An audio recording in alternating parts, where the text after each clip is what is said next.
Hello দর্শক, কেমন আছেন সবাই? আশা করি সবাই ভালো আছেন। আমিও ভালো আছি, আপনাদের দোয়া ইনশাল্লাহ। আজকে চলে আসলাম মাঠের দিকে, বিলের দিকে একটু ঘোরার জন্য। আইসা দেখি যে একজন রাখাল ভাই তার গরুগুলো মাঠে ছেড়ে দিয়েছে, বিলের পাড়ে কত সুন্দর করে ঘাস খাইতেছে। আসলে যারা আমরা গরু পালন করি, যদি এভাবে চারণভূমি থাকে গরু আর খাবার খাওয়ানোর জন্য, তাহলে গরু থেকে বেশি লাভবান হওয়া যায়। কারণ আপনার খাবার খরচটা বেঁচে যায়। দেখেন গরুগুলো খেয়ে পেটটাকে একবার ভরে ফেলছে, কত সুন্দর লাগতেছে। আসলে এরকম চারণভূমি তো সব এলাকায় পাওয়া যায় না, সেই জন্য সবাই কি করে, ঘর করে ঘরের ভিতরে রেখে তারপরে দানাদার খাবার খাওয়ায় এবং ঘাস রোপণ করে। ওই সব ঘাস খাওয়াইয়া তারপরে গরুকে মোটা তাজা করে, তো ওইখানে তাদের খরচটা বেশি চলে যায়, তখন লাভবান হতে অনেক কষ্ট হয়ে যায়। এই কারণে অনেক ধরনের খামারিরা আছে যারা কি করতেছে, অল্প কিছুদিনের ভিতরে খামার বন্ধ করে দিতে হয়, লসের সম্মুখীন হয়ে যায়।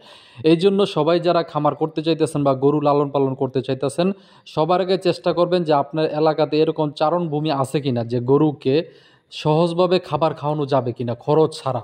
যদি এরকম সুযোগ থাকে তাহলে অবশ্যই অবশ্যই আপনি খামার করতে পারেন, আপনি এখান থেকে লাভবান হতে পারবেন ইনশাআল্লাহ।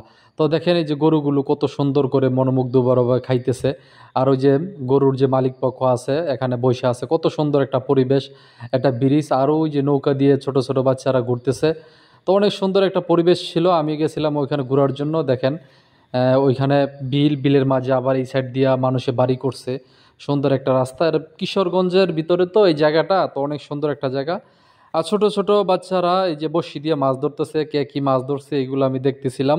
অনেক ভাল লাগতেছিল মুহূর্তটা, বিকালবেলা সময়টাও ছিল অনেক সুন্দর।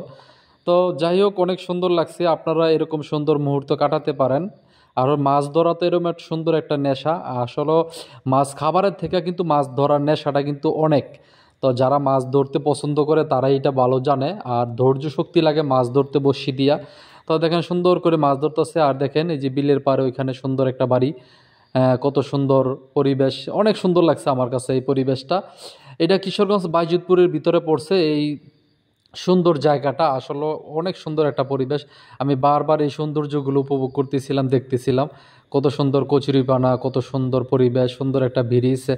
মানে এখানে অনেক দর্শনার্থীরা, আবার এই ব্রিজের পাশে সুন্দর একটা মাদ্রাসা আছে, মাদ্রাসার ছেলেরা বিকালবেলা এক পাশে ফুটবল খেলে। অনেক সুন্দর একটা জায়গা।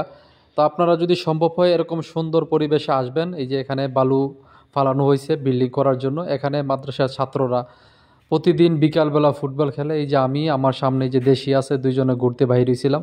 তো এই সুন্দর মনোমুগ্ধকর পরিবেশটা দেখে আমি ভিডিও করলাম যে আপনাদের মাঝে তুলে ধরার জন্য। আসলে এত সুন্দর সুন্দর মুহূর্ত, আসলে এই সব জায়গায় না গেলে কিন্তু বোঝা যায় না যে সৌন্দর্য কাকে বলে। বাংলাদেশটা আসলে অনেক সুন্দর একটা দেশ, যাকে বলা হয় সকল দেশের রানী। তো সবাই ভালো থাকবেন, আল্লাহ হাফেজ।